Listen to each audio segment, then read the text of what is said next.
Welcome back to Shockingly Wicked. Thank you guys so much for tuning into our previous episode. It was our first episode, and your guys' responses were amazing. I know. Hi, everybody. I'm so excited to be recording episode 2 of Holmes, and I'm also ready to get done with him because... Yes, we would like to be completely done with him because he's just way too much. Like, I don't want to afford this much brain space to him. I don't want to be bad if he wasn't so annoying. His life is just stupidly complicated. I'm over it. And it doesn't get any less complicated from here. But if you don't know who we are, I'm Briana. I'm Brittany. We are your hosts for Shockingly Wicked, a true crime podcast, where we bring you cases from the headlines to the hometowns.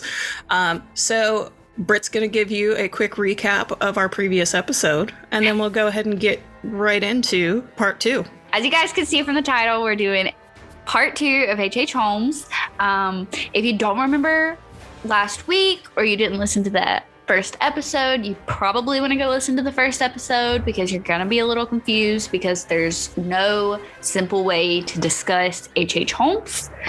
So we talked about his early life, his time in medical school, him changing his name, and his first 2 murders, Emmeline and Julia, right? Correct.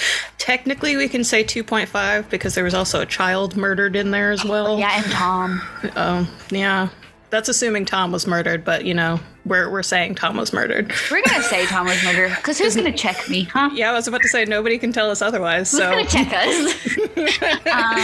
And we also talked about his hotel, which is dubbed the Murder Castle. Ooh.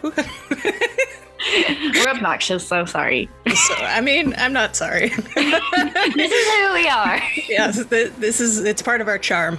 You assume we have charms. I mean, I like to think we're charming. I mean, you just got married in October, right? So yeah. I mean, I'm a lot more charming than Holmes, I like to think. I think I'm a lot hotter than Holmes, but who's going to check me? All right, so we're going to dive right in. So we mentioned that in this next part that we were going to talk about a couple more wives because this guy, I guess, couldn't get enough of, like, marrying women illegitimately.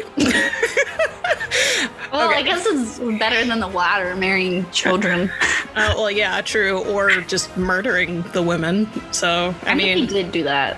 Yeah, but I mean, he did murder one of his quote unquote wives, and that's the first one we're going to talk about. So depressing. It is very depressing. Her name was Minnie Williams. She was an aspiring actress, but it didn't really go anywhere. And so she started to do more office work. And that's how she ended up working for Holmes. But before we get to all of that, we're going to talk a little bit about her past and what kind of intrigued Holmes about her. Ooh. Minnie is one of 3 children, I believe. She had a sister and a brother. She's actually a mouse, and she works at Disney World. You can visit her in Florida and in California. She signed my autograph book when I was 7. There's also Hong Kong, I think Paris, and one other place, Tokyo. Tokyo. Okay. Anyway, back to our regularly scheduled programming. That's her side job. Okay. So they were orphaned at a young age, and they, I guess, were distributed to different people to kind of raise them, which I thought was distributed. Kind of weird. Yeah. Well, okay.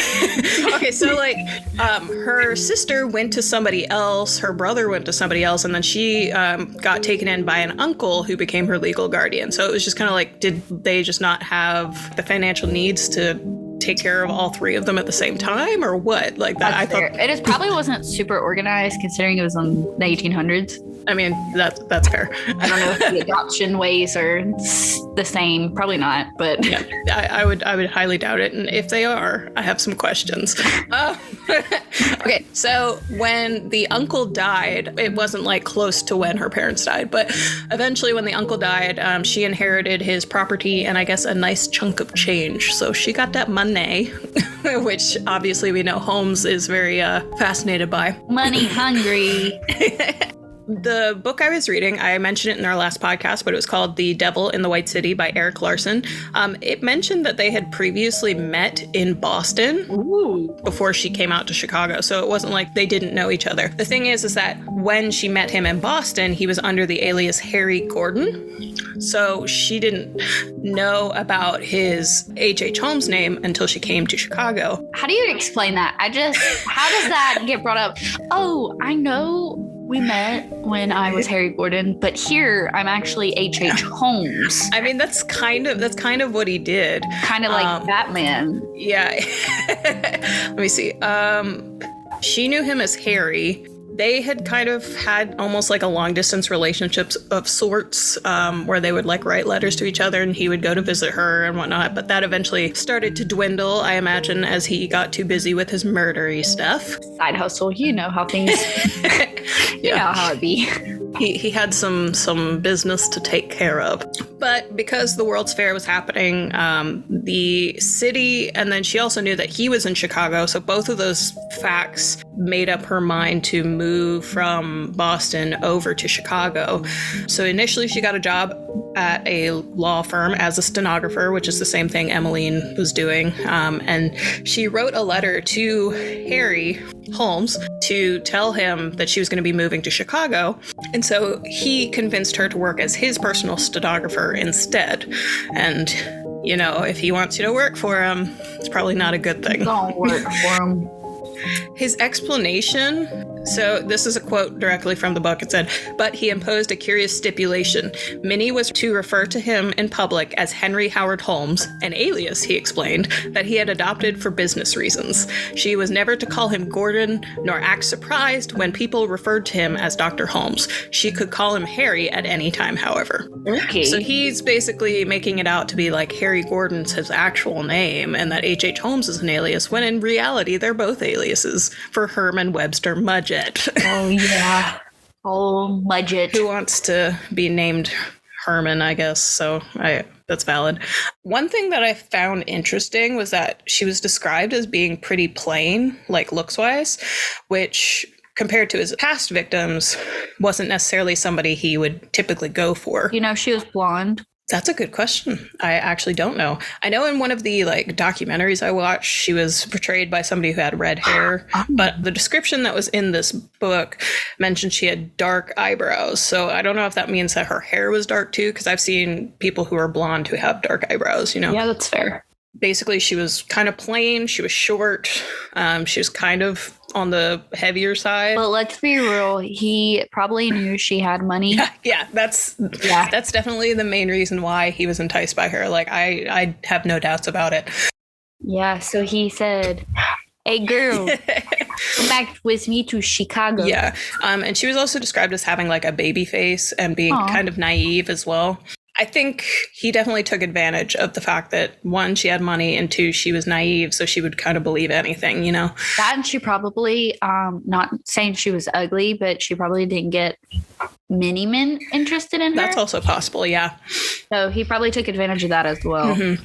So she and Holmes were quote-unquote married, but that marriage was never actually registered with the state. So if there was a ceremony, it wasn't a legal one. I mean, it wouldn't have been legal technically anyway, because he was already married twice over. Yeah. So the book mentioned that it was just a very like small wedding for him and Minnie, that it was just like those two and the preacher. They were referring to each other as like husband and wife. So it was probably like some courthouse. Yeah, well, probably not a courthouse, probably like a little church thing. Yeah, just to like for show. And yeah, because she was naive, she probably believed that that's something he would have like taken care of on his own. But yeah, there's no record of their union in the marriage registry of Cook County, Illinois, which is where that happened. Because it was fake. Yep.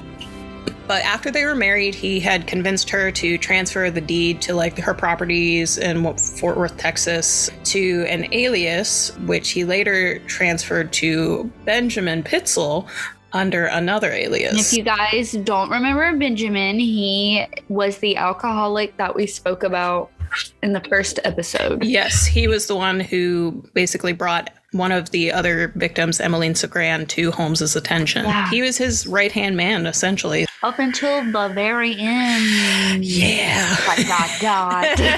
She obviously didn't realize that these were aliases that he was using, so she didn't realize that she was signing her stuff over to Holmes and that he now had possession of basically all of this stuff. Which on her part, that was a little dumb, considering she was essentially signing over everything she owned to a stranger. Yeah. I'm sure he managed to make it sound like it was going to be a good deal somehow. Yeah. And I mean, if she was not as smart as they're saying, then that probably wasn't very difficult to do. He did a second thing where he established the Campbell Yates Manufacturing Company. I guess he described it as a firm that bought and sold everything. Ooh. Really, it didn't do anything. It was essentially just a shell company with a couple of aliases he'd used in the past. So H.H. Holmes was one of the officers, M.R. Williams, which is Minnie. Mm-hmm. Hiram S. Campbell, which was the name he had put the land deed of the murder castle under. Yeah, that's right. Then there was Henry Owens, and he was somebody who was employed by Holmes. Holmes would have been a good mobster. Yeah.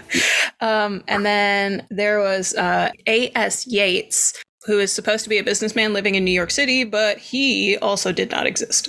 Oh, okay. So, love that. Yeah, it was basically just to hold assets, provide a reference for anyone who became skeptical of Holmes's promissory notes. Yeah, like I said, a shell company.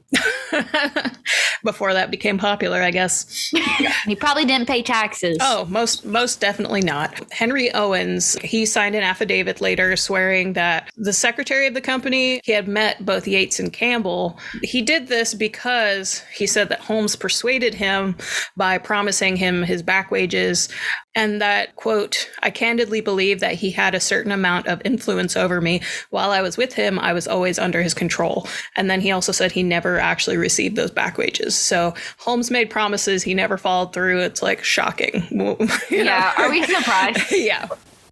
So this is another thing about the murder castle, because like obviously Minnie's living there now. Oh, yeah. I forgot he still has this murder castle. For now. Yeah, so basically, because the World's Fair was still going on. And he's still, what, in his 30s? You would think that all of this stuff happened over like a decade. This happened in like 5 years.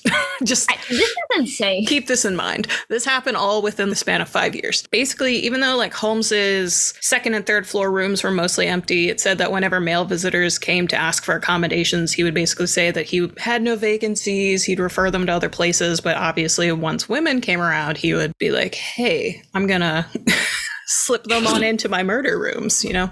Come on in. So Minnie became very jealous, very similar to Murda, where she kind of took more notice of his attention he was paying to all of these younger women. She was inclined to kind of stay very, very close to him, less so than what Murda did, where she pulled away. She was just like clingy almost. Yeah. Obviously that annoyed Holmes. It was inconvenient because now it was just, I need to get rid of this because it's not working for me.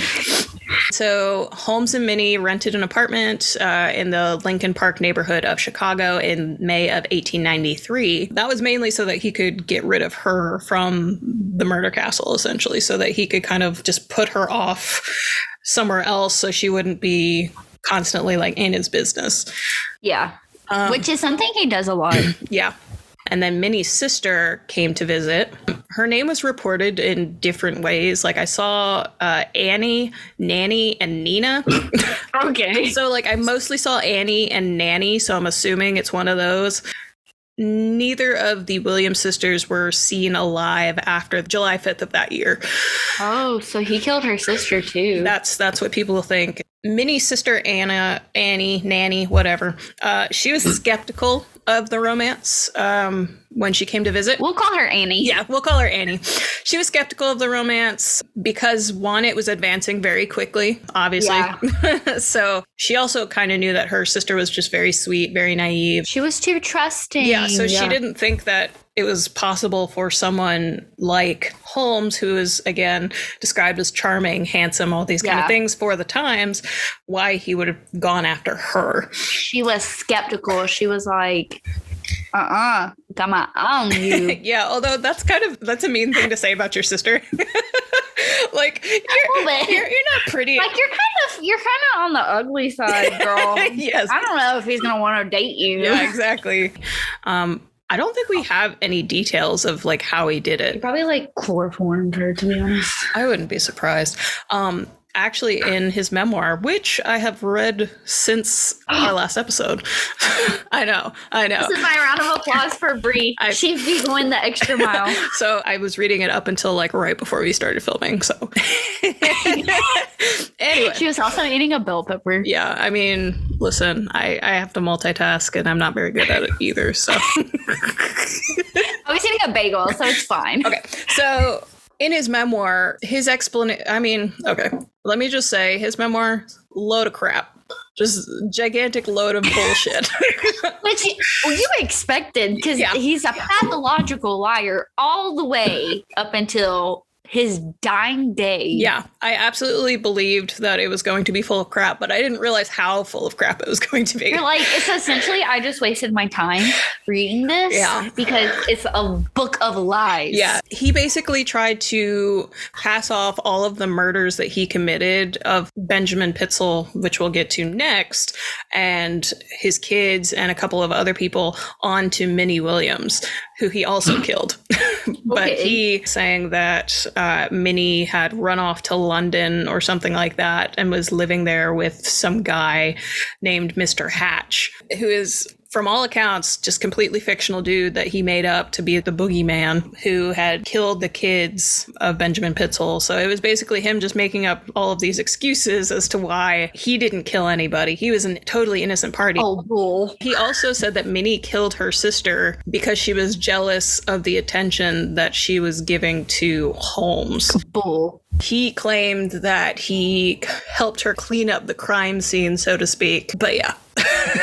Whatever. That is bull. Yeah, it's absolutely bull. And so I couldn't understand how he thought that he could convince people. He wrote this while he was in prison to try and win over public opinion, essentially to make it so that his punishment, if he got a punishment, would be less severe than death. Because you see that a lot, which it's kind of ironic because you're killing all these people, but yet you don't want to die. Yeah. Who published this? Because I got a bone to pick with them. So jury came back with a verdict on his case, which we'll get into a little bit more detail in a bit. Obviously, he was guilty. So he wrote this memoir. In its final pages, he stated, "In conclusion, I wish to say that I am but a very ordinary man, even below average in physical strength and mental ability, and to have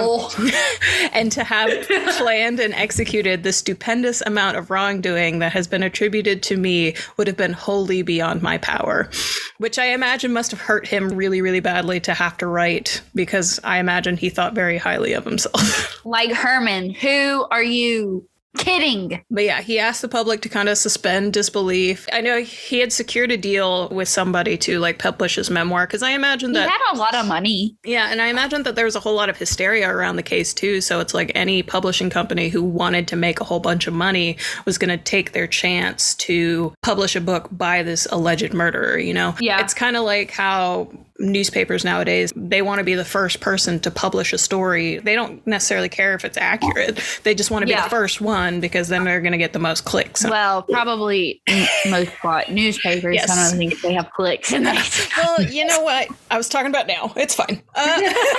Yeah. So he killed Minnie. He killed her sister.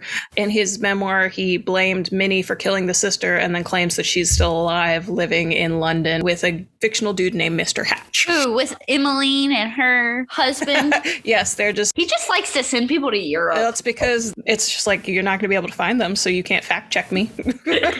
You can't fact check me, boy. Before I get into Benjamin Pitzel and his ultimate downfall, I want to talk about how he had attempted to murder Benjamin's wife, Carrie. He allegedly attempted 6 other murders. I don't think he was charged with that. But anyway, one of them was Carrie Pitzel, who is Benjamin Pitzel's wife. He attempted to have Carrie go into the basement of a house that they were staying together in Burlington, Vermont.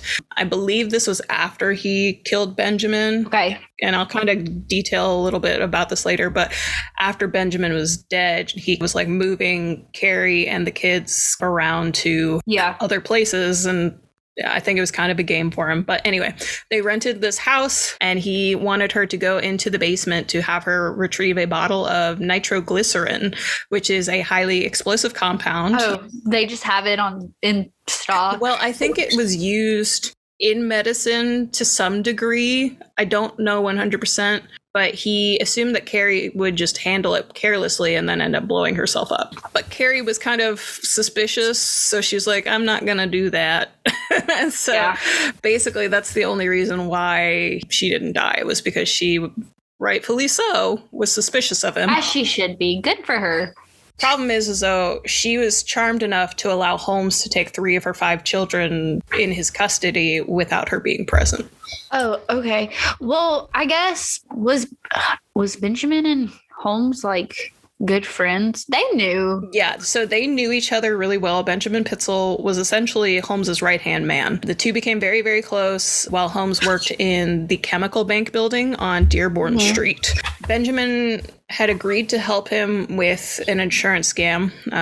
One of those things that Holmes just loved to do was to fake people's deaths and then collect on the insurance. He had kind of been needing money, he being Benjamin. I mean, he's got 5 kids. He's a chronic alcoholic, which means he's probably not good at keeping jobs. That's fair. I know he worked pretty closely with Holmes, so I imagine he worked in the hotel. I think it said that he did other odd jobs like woodworking because he was a carpenter, but he had a criminal past too. So so he agreed to help Holmes with this insurance scam. We basically pose Benjamin under an alias as like some sort of inventor who died and was disfigured during an experiment gone wrong, and they would use a fake body to be the dead body, and then they would collect on the life insurance, and then Benjamin and his family would move, I think, out west somewhere where they could live happily with all this money that they have.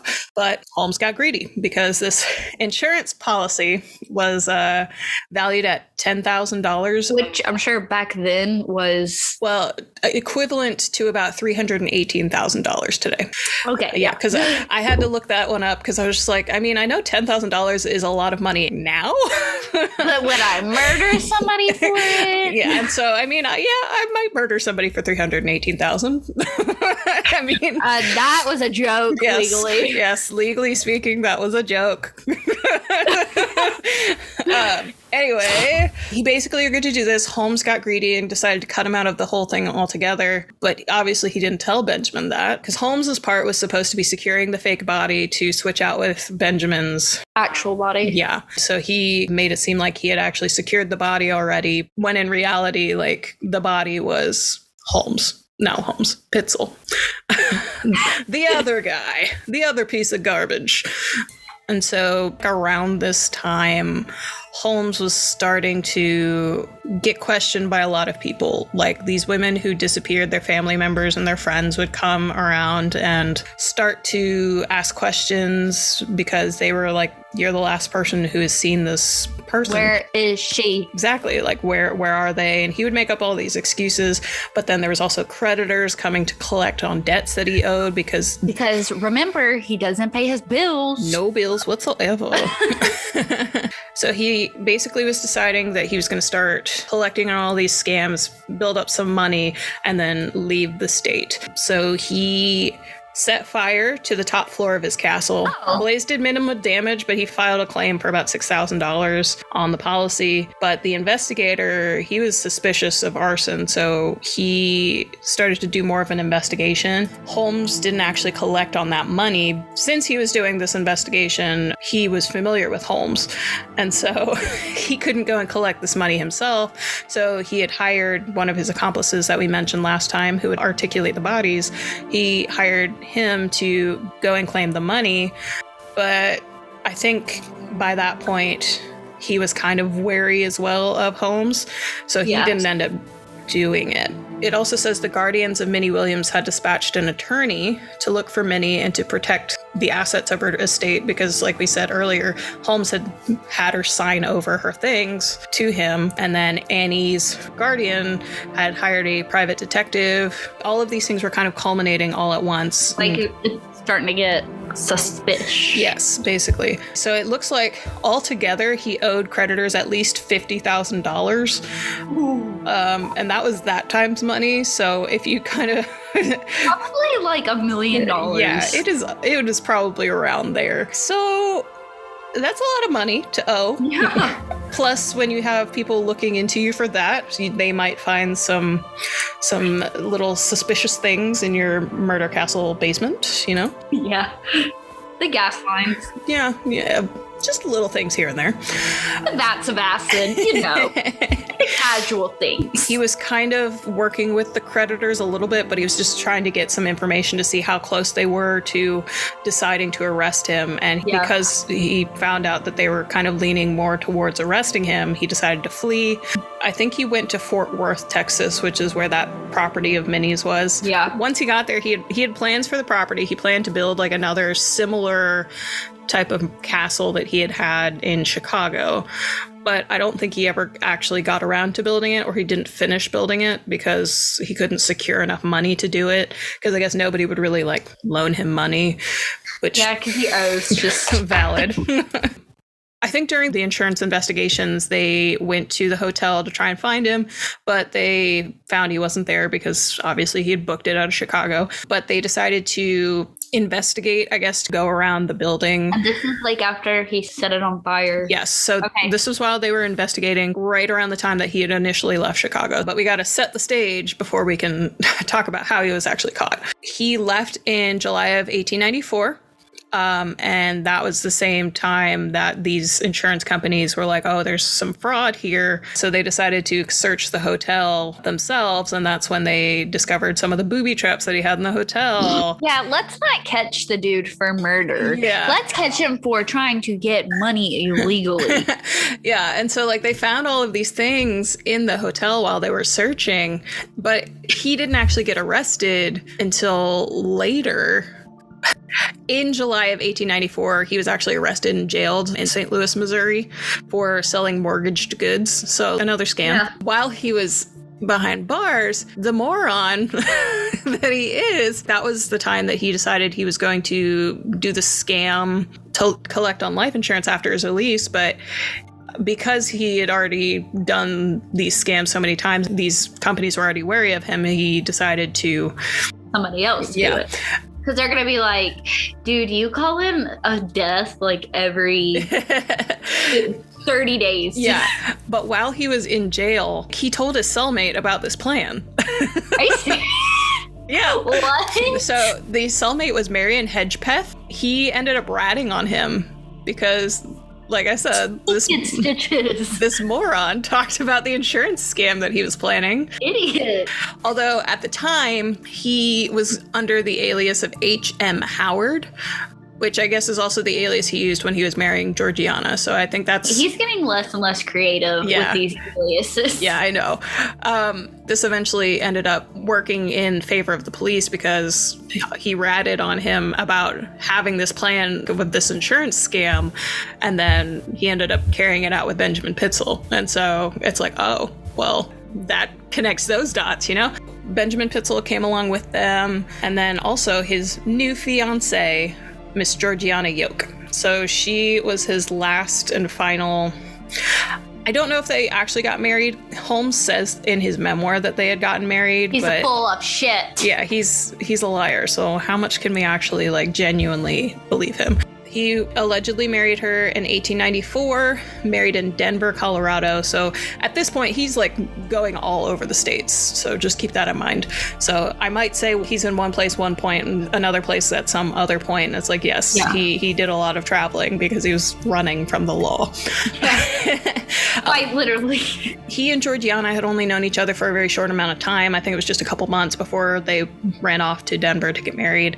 And she actually ended up being one of the key witnesses in Holmes's trial, because the trial, they were charging him with the death of Benjamin Pitzel. They didn't have concrete evidence to the fact that he had murdered these other people. They were pretty sure he did, but obviously the only one they could actually place on him was Benjamin. And because she was in his life at this key point, she obviously was one of the people that they were trying to get more information out of. Before leaving Chicago, Holmes had acquired that life insurance policy on Benjamin Pitzel for $10,000. But he had acquired it from the Fidelity Mutual Life Association of Philadelphia. So I think he had intentions of going in that direction. Like going to Philadelphia. And he was like, no, that'll be too easy. Yes, basically. Gotta go to Colorado. Yeah, so he was just all over the place. I don't understand him. He went from Fort Worth to St. Louis to Philadelphia, and he committed fraud basically the entire way. As evidence of fraud accumulated, Fidelity had hired the Pinkerton National Detective Agency to search for Holmes. And so I think this is basically the last ditch effort for him. So they pick up on his trail in Burlington, Vermont, which, like I mentioned earlier, was the place where they were staying when he tried to kill Carrie Pitzel. Has he already killed Benjamin at this point? So he got greedy, cut Benjamin out of the deal altogether, basically staged his death to, like I said earlier, make it look like he had died in like some sort of mysterious accident, had caught on fire, you know. So instead of faking his death, he actually murdered him. Yeah. So the insurance company accepted the death as accidental and they paid out the money, but the medical examiner who actually like examined Pitzel's body had declared it as a homicide.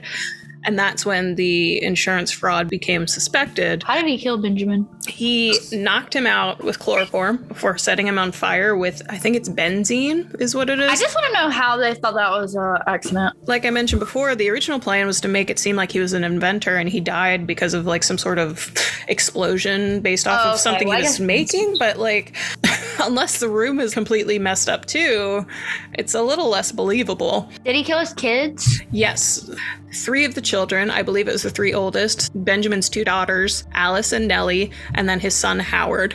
Holmes later admitted he arranged the cadaver to make it look like an accidental explosion. He poured a solvent onto the body, set it on fire, and then he said he positioned it in direct sunlight so that by the time the body was discovered, like the features would be distorted beyond recognition. And so then Holmes volunteered to assist the coroner in making an identification when they went to, I guess, exhume the body because they had kind of put it off into a place to preserve it for evidence. So he actually went to help identify the body with their second oldest daughter, Alice, who identified the body from the teeth because I guess to prevent her from seeing her father in that state, they covered she must have really paid attention to her dad's teeth. Yeah, because I'm like, I don't think I could identify my dad from his teeth. I was going to say, my dad has normal teeth or whatever. I don't know. That's why the insurance company thought that it was actually Pitzel, even though it was quote unquote a fake body. Because it actually was Pitzel. It actually was Pitzel, guys. Yeah. Plot twist. So after Benjamin died, he has the kids. Holmes has the kids. He traveled to St. Louis, where the Pitzel family was living at the time. So he had Alice at that time, obviously, because he had taken her to Philadelphia to do this identification on the body. So he persuaded Carrie to let him take custody of 2 of the other kids, explaining that their father, who was actually in hiding because he was still pretending like this was the fake body, you know, was desperate to see them. So he took Nellie, who was 11, Alice, 15 years old, and Howard, who is 8, and he took them on a quote, strange and sad journey. he kind of traveled around with them. And so he was moving them around to different places. Like I mentioned St. Louis, Philadelphia. There was a couple other places in like Indiana that they also stopped as well. The thing is that I don't think he understood necessarily what dealing with children was going to be like. He was like, I'm not stopping for chicken nuggets. We have chicken nuggets at home. What makes it really sad is that Alice and Nellie both, I think, were writing letters to their mom, but Holmes wasn't delivering them. When they caught Holmes, they found these letters because the book actually has quotes from these letters in it. And one of the ones that Alice wrote, she didn't really like Holmes necessarily. Like she was kind of like weirded out by him. The quote said, "I don't like him to call me babe and child and dear and all such trash." Okay, girl. Yeah, I was like, yeah, I mean, I would write that. Good on her. Yeah. Obviously, Alice could tell that he was a little weird. So he had I guess it was a tin box that said property of H.H. Holmes on it that had a bunch of documents and stuff from the girls inside of that box. The children basically had gone missing at that point because like the last time Carrie had ever seen them was with Holmes. Detective Frank Geyer. It was his job to investigate Holmes and like try to locate the children because Holmes was already in custody at this point. He was trying to get information out of him about where the children were because Holmes was claiming that the 3 kids were in London with Minnie Williams, but Scotland Yard, which is the UK's police force, they found no traces of them anywhere. Geyer was like, I don't imagine that my search is going to come up with anything more significant. Yeah. I think he suspected that the kids were dead. Yeah. And didn't they end up finding like their remains or bodies? Yes. So... And we'll get right to that after a quick word about our sponsors.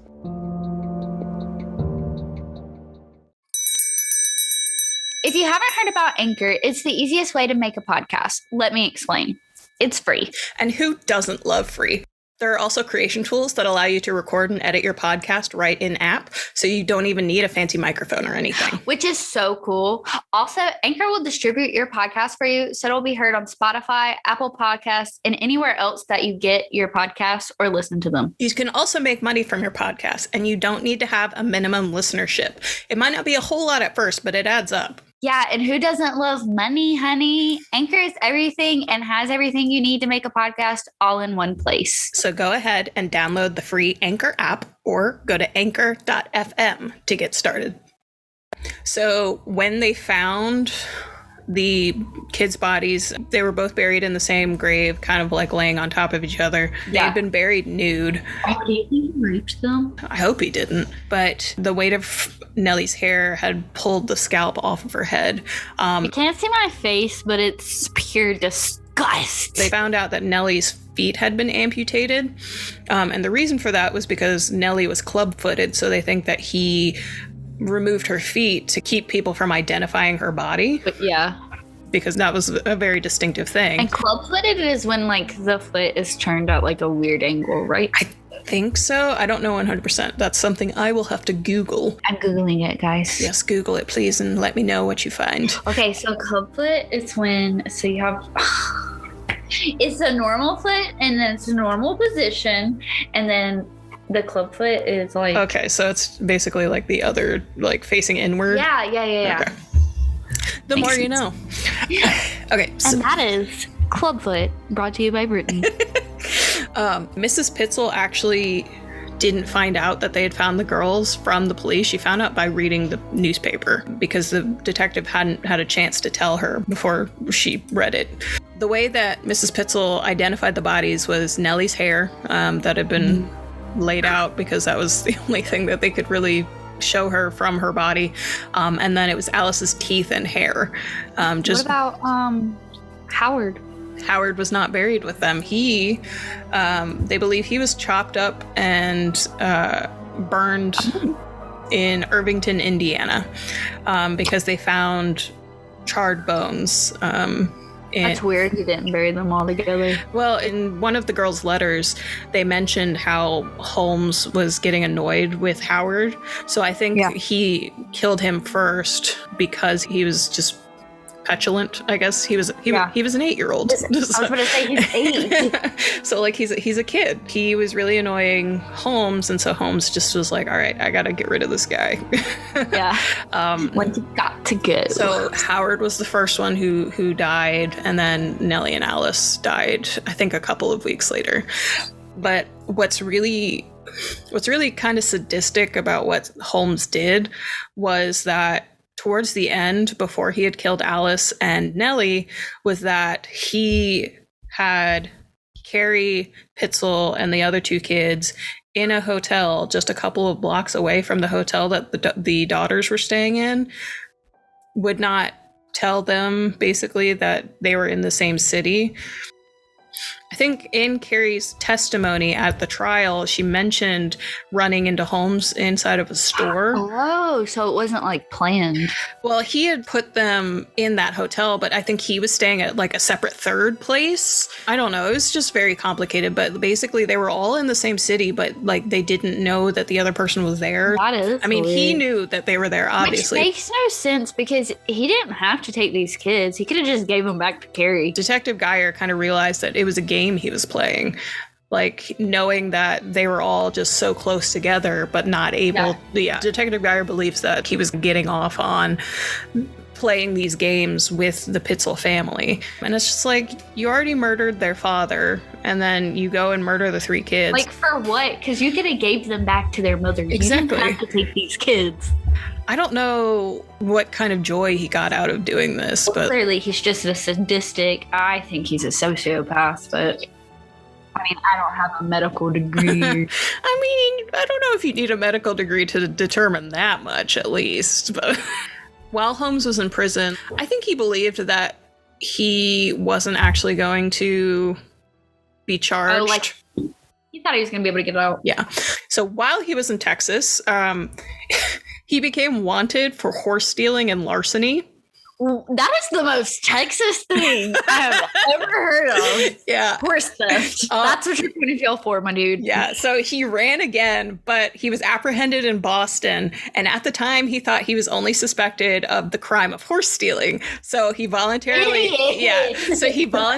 confessed to the insurance fraud, not realizing that at the time they were also suspecting him of the murder. What a fucking idiot. Oh my God. Like I said, Frank Geyer was searching for these kids. Everybody believed that he had murdered these kids. He was insistent that they were well and good over in London with Minnie Williams and the fictitious Mr. Hatch. He was only ever actually charged, I think, with the murder of Benjamin Pitzel. And the jury basically immediately came back with guilty of first-degree murder. But they said they didn't want to seem like they were hurried, so they, quote-unquote, deliberated for an hour and a half. Oh, just an hour and a half. Just 60 minutes. Let us debate. Yeah, so it's like, nowadays, you know that if they come back even like within the same day, that you're fucked. So like, if it's less than 4 hours deliberation, you were fucked to begin with, and they're just making it look like they had to think about this. They probably already immediately knew that he was guilty. This is just what I'm imagining in my head. They knew he was guilty, said it like as soon as they walked into the jury room, and then they sat and just shot the shit for like the rest of the time. I bet that's the case. They were probably doing what we were doing, where they're like, this fucking moron. Fucking idiot. They're probably like playing quarters or whatever they played in the 1800s. I don't know. Fucking dumbass, bro. And so I think I mentioned in the last episode, I was looking at newspapers in the Library of Congress database, and there was one article that was actually talking about, I guess that reporter specifically had gone to inform Holmes's parents, Clara and Robert. Oh, I forgot about Clara. Throwback to his first wife. I forgot about her. Yeah, well, I mean, he did too, clearly. This specific reporter went to inform them of the guilty verdict, and it seemed like initially they had all kind of assumed that he was going to be acquitted, but there was mixed results of hearing the news that he had actually been convicted. Yeah. So his mother insisted that he was a good citizen up until he left them in 1889, which I beg to differ. Because he was murdering frogs and Tom. Sorry, Miss Mudgett, but your son's a murderer. But this was the quote. This is from the Evening Star, which is a DC newspaper from the Wow, that's the best newspaper name. Yeah, I liked it a lot. The Evening Star. This was from the November 4th, 1895 edition. It said, quote, "The newspapers have done us great injustice in this whole awful ordeal. I want you to say that until Herman left us some 6 years ago, he was the cleanest youth in town. We are not responsible for his conduct since." Bullshit. And it's like, yeah, the family history aspect, we know that it was kind of convoluted and conflicting information was out there, but if you guys abused him, you're a little bit to blame. Not saying that you turned him into a murderer, but you didn't help, certainly. Yeah, you definitely didn't instill any sort of like empathy or emotion into this man. So just throwing that out there. That's I'm a little bit iffy about that article just because it said that Clara was torn up about it. She might have been. I don't know if she would have been torn up about the verdict so much as just like... She's probably thinking Robert's not going to have his dad. Yeah. He's going to go to jail. And maybe... Holmes was probably... I don't have any sources. This is just off the top of my head. But he was probably sending her money. Maybe. For Robert. Yeah. Well, I don't know. I don't think he would pay child support. Yeah, that's true. But he didn't kill her. Yeah. But I imagine she probably was thinking, like, what if that had been me? Well, maybe. I don't know. It's complicated because she, I imagine, was... Sarah, he probably did really love. Yeah, because like... in his own twisted ways. Yeah, because they were 16, I think, when they started dating or whatever, got married. I don't remember. I didn't listen to the episode like 12 million times. So, which is weird. I don't want to do that anymore, but then at the same time, I'm like, let me see how fucking dumb I sound. But yeah, so it's kind of like... he was probably her first love. I don't know if she ever got remarried. I didn't look that far into it, but yeah, it was just kind of like... Clara, this isn't your story. Yeah, sorry. Although I did do a little bit of research into Murda. She got remarried, but the only reason... I forgot about her. So the only reason... Yeah, his second wife. The only reason why I did any research into her was because there was mention of some sort of heartbreaking letter that his daughter Lucy had written to him while he was in jail. I was trying to find this letter, and I could not find anything about this letter literally anywhere. Like, no quotes, nothing. It was probably fake. Well, and that's the thing is like, that's why I was going back to read these newspapers because it mentioned that the letter had made headlines. And I was like, okay, well, if it made headlines, then I should be able to find something. Yeah, I found nothing. So I'm just like, does this even exist? You know, what I did end up finding though was Lucy's gravestone. Oh, okay. There are these like memorial websites or whatever where you can send flowers to be placed on people's graves. So that came up and it talked a little bit about her background in it. And it mentioned the letter as well. And that's why it popped up as a result in that little bio section, but it didn't actually show the letter. Did you send flowers? No, I didn't because I'm poor. I feel that in my bones. Yeah. So Murda did end up getting remarried, and Lucy turned out to be a pretty all-around great person from what I was reading. Like, she volunteered with the Red Cross and a couple other things. And I mean, she probably had to like work 2 times as hard to convince people that she wasn't like her dad. So I don't know. They probably didn't know him by Herman Mudgett, so she probably didn't have to try too hard. Well, the thing is that her name was Lucy Holmes because by the time that he had met and married Murda, he was already using H.H. Holmes. And so Murda kept the name Holmes, and so did Lucy. Yeah, I don't know why she kept it.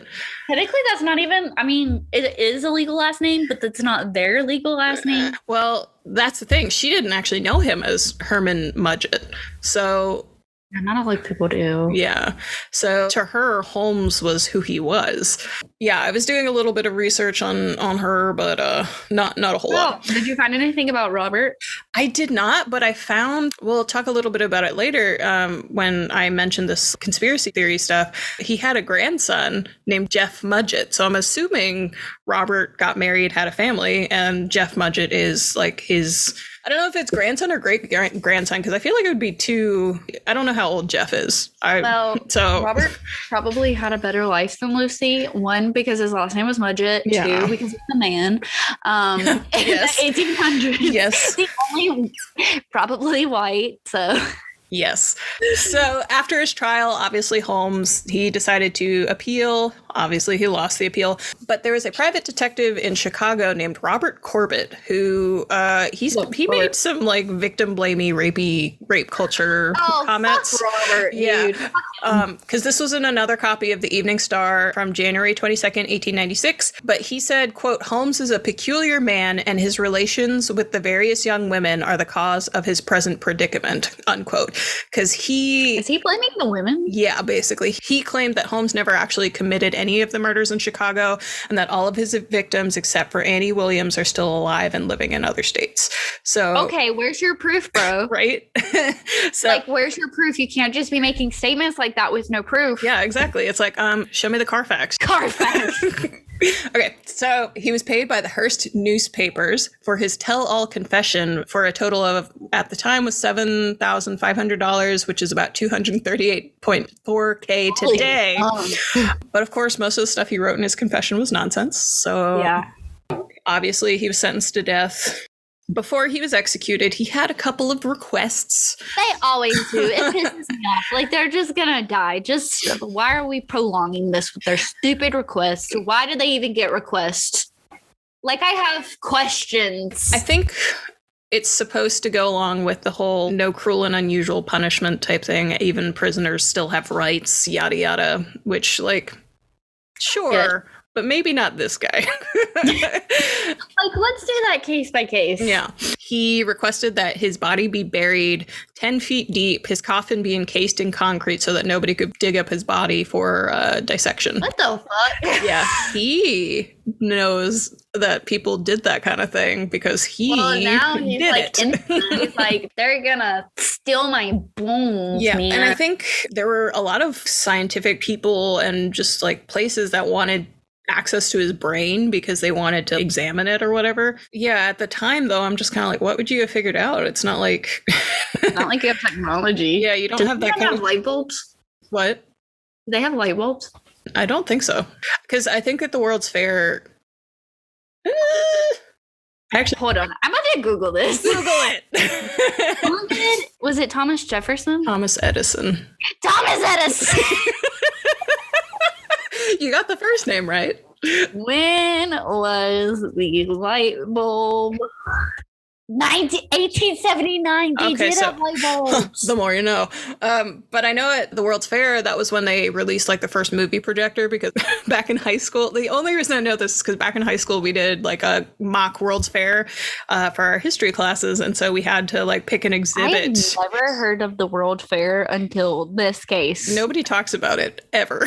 Is that still a thing? Is the World Fair still? I don't think so. But yeah, so like we had to each pick an exhibit that like premiered at the World Fair, and so I was interested in movies and film and all that kind of stuff, so I did mine on that project. That's the only reason why I know that. There is still a World Fair. The last one, I don't think they did one last year because of COVID, but in 2019 it was in Beijing, China. Ooh. Well, that's good to know. I don't want to go.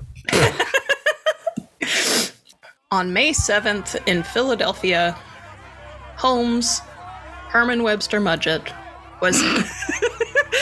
I'm sorry. It's such a stupid name. Anyway. May 7th in Philadelphia, he was hanged at about 10 o'clock in the morning. He was pronounced dead about 20 minutes later.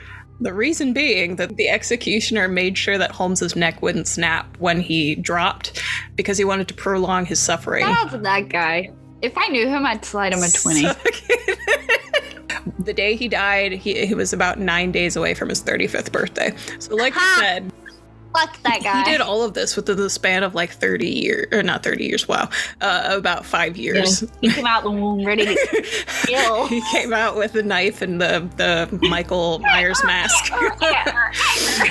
So in the memoir that he wrote, one of the quotes that he... Wait, can I sing it? Wait, can I sing it? Can I say it? Yes, it's probably one of the most famous quotes people associate with him, and it kind of explained, from his perspective, his compulsion to kill. I was born with the devil in me.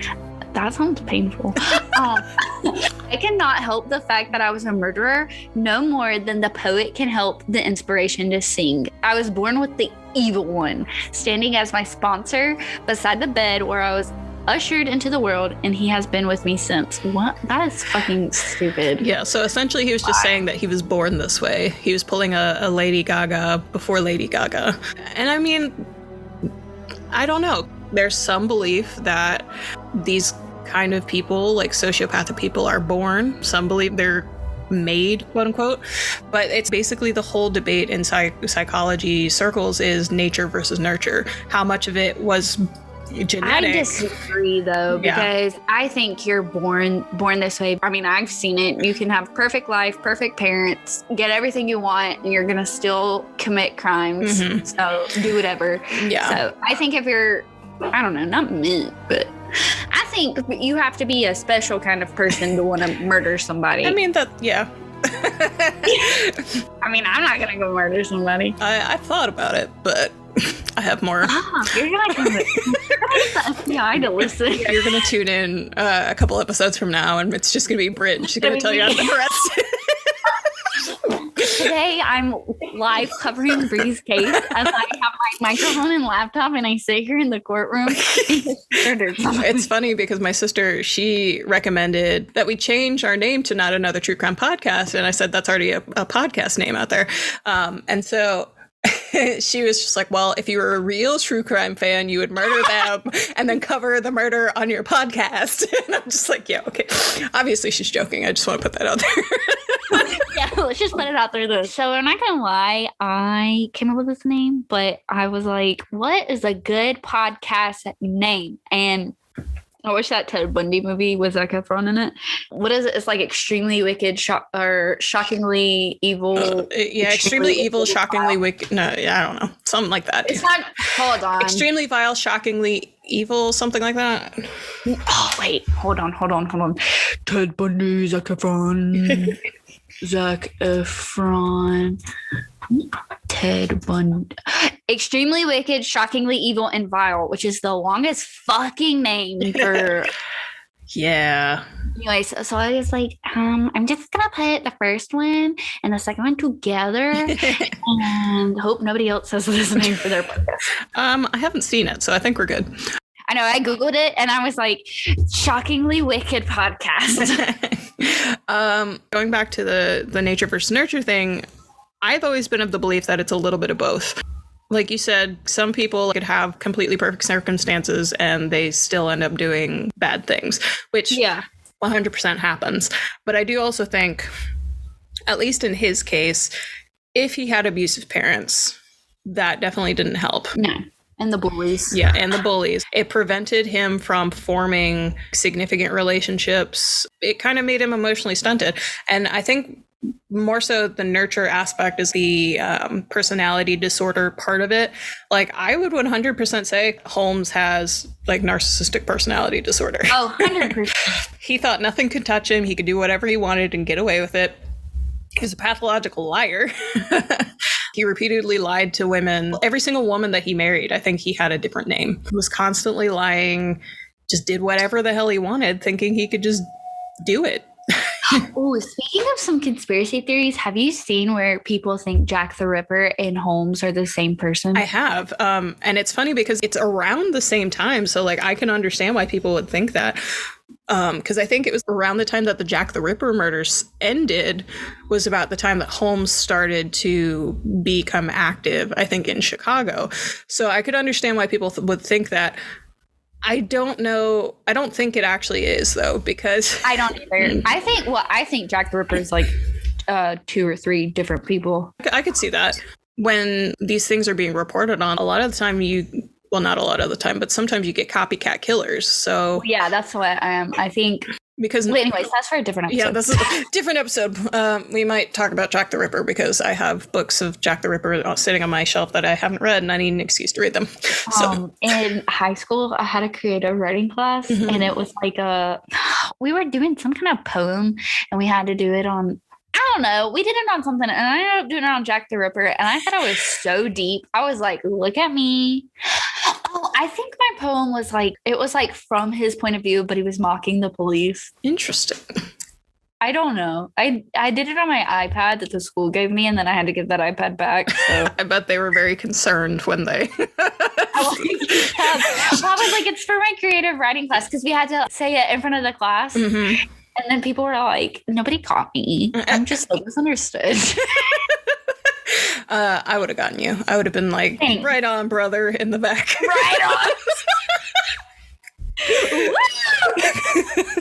on. Yeah, I don't think that Jack the Ripper and Holmes were the same person. I feel like Holmes might have been inspired by Jack the Ripper. Maybe, but I don't think that America really knew about Jack the Ripper until like later. Yeah, it's possible that the news hadn't really like made its way across the pond. Let's see.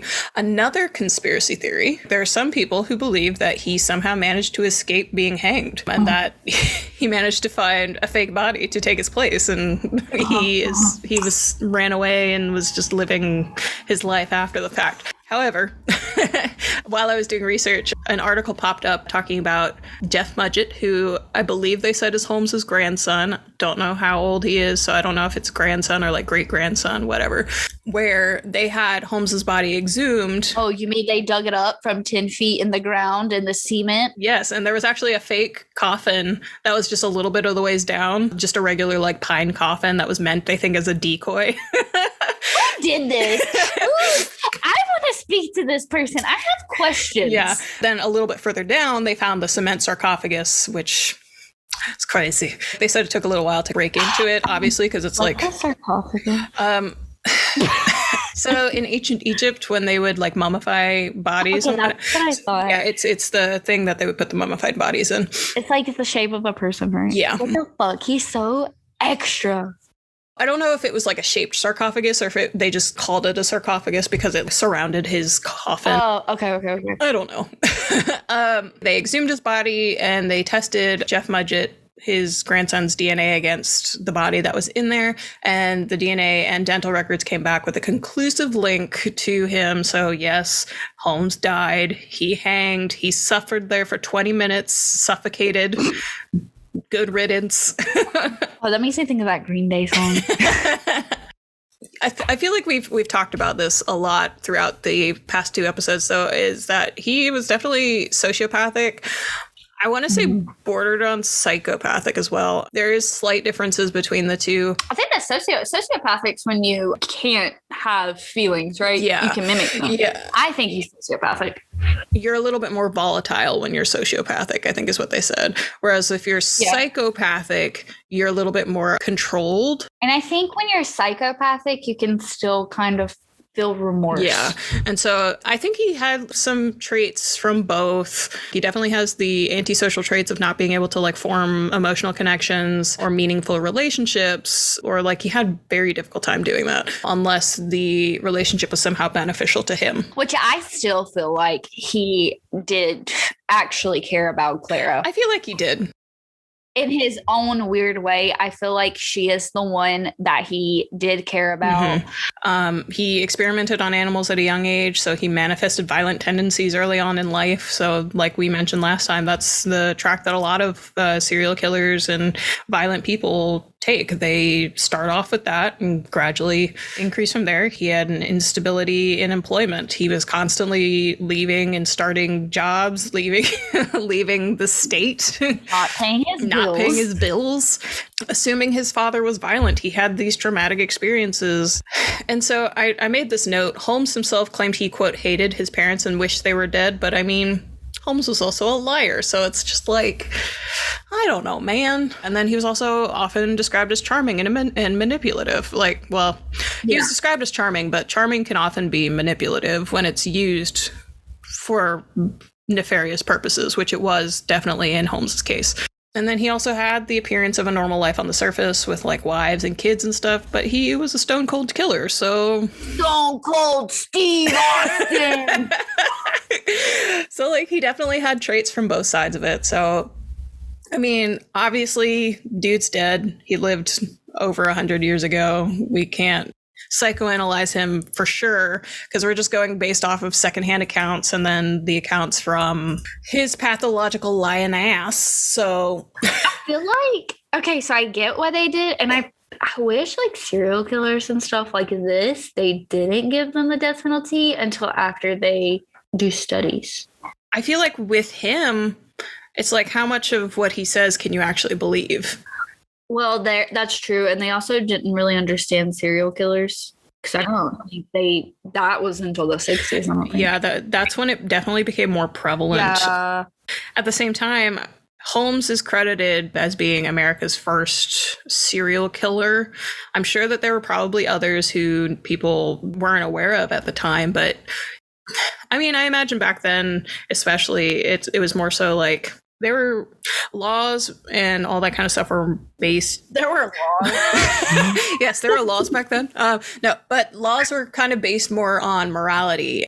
Specifically, certain areas of the country, like Philadelphia, I think was founded by the Quakers. And so they have these certain religious mindsets. I think that probably played a part in the laws. So it's just like, oh, he murdered, so he gets murdered. You know, it was like very like low tolerance. You murdered, you're gonna be murdered. Yeah. This is kind of off topic, but my dad is also narcissistic. Mm-hmm. So I don't know. I think he is. Mm-hmm. I don't think he's been diagnosed. I'm diagnosing my father as narcissistic. He also does drugs. Oh, fun. The more you know. The more you know. It's funny because when you first start taking psychology classes, they're like, we know that the compulsion is to start to diagnose everybody in your life, but try not to do that. But you're not the boss of me. I'll be diagnosing people and I have no I took one semester of psychology, but it's just the basic intro to psychology because I had to have I was going to say superlative, but that's not correct. Elective. Yeah. And I was just like, okay. But the first half of it is just scientific studies. I don't care. I want to know about the drug usages. I want to know why people get depression. I want to hit the heavy topics, lady. But that's why you gotta take the more specialized classes, abnormal psychology. That was one of my favorite classes, but we didn't really talk too much about antisocial personality disorder and borderline personality disorder and things like that. We talked about borderline personality disorder in my high school psychology class. Yeah, and we touched on it a little bit, but that one's definitely still more of a stigmatized diagnosis. Multi-personality disorder. Yes, and that is now dissociative identity disorder, I think is what yeah. Well, guys, that's it. We're finally done with Holmes. Thank God. Thank God.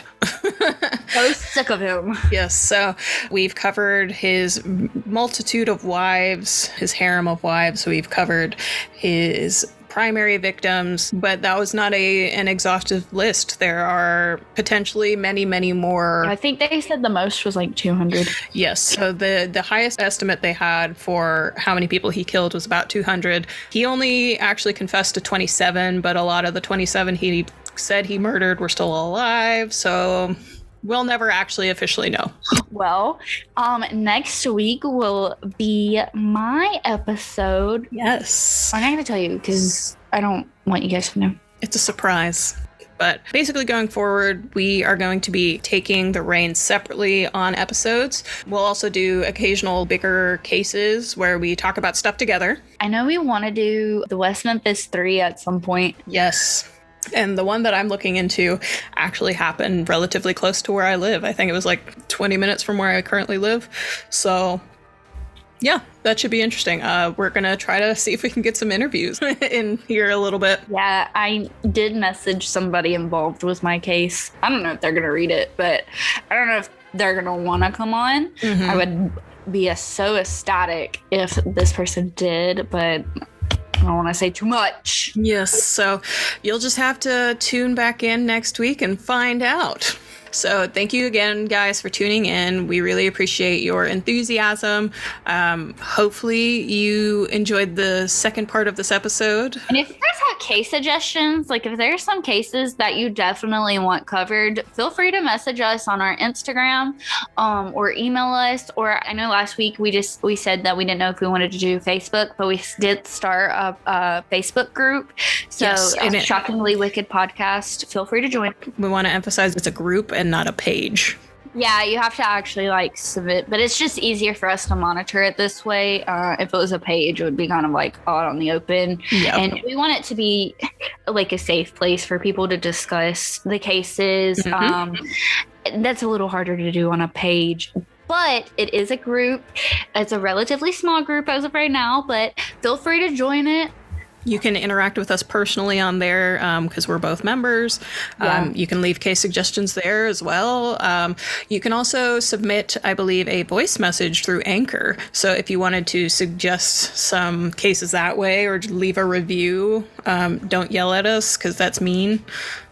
I will cry. Bree said last week she will beat you up if you make me cry. Well, I said I would make them cry. I didn't say how. I'm more of the psychological torture type of person, so... She'll still beat you up. Come tune in again next week. We look forward to hearing you. We look forward to seeing you. We're not even seeing. What am I doing? I'm going to shut up. Oh, we did start a YouTube page and a TikTok channel. Yes. So we established a YouTube page. So for any of those people who enjoy to have a visual of the podcast that they're listening to, you're not going to see us, but we did do a closed caption version of our podcast. By the time that this is posted, it will be up, but I'm currently working on doing the transcription for the first episode. So yeah. And I just want to give a big shout out to Bree. She's our editor for the episode. She makes all the cool little things, like she did our Instagram trailer with the captions. She is awesome, guys. Thanks, Britt. And a big shout out to her because she's doing the social media control stuff. She's also reaching out to people about sponsorships, and we might have a couple of those in the works. Maybe.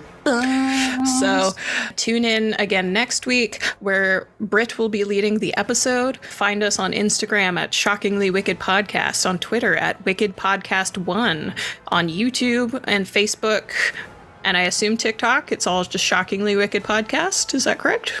I will let you know about TikTok because I haven't actually. By the time you listen to this, the TikTok account will be created. And there will hopefully be a couple videos, but as of right now, I don't know. On TikTok, we're going to be acting fools. You'll see our bloopers, so come join us over there. So that's it for today. Signing off. Bye, guys. Deuces.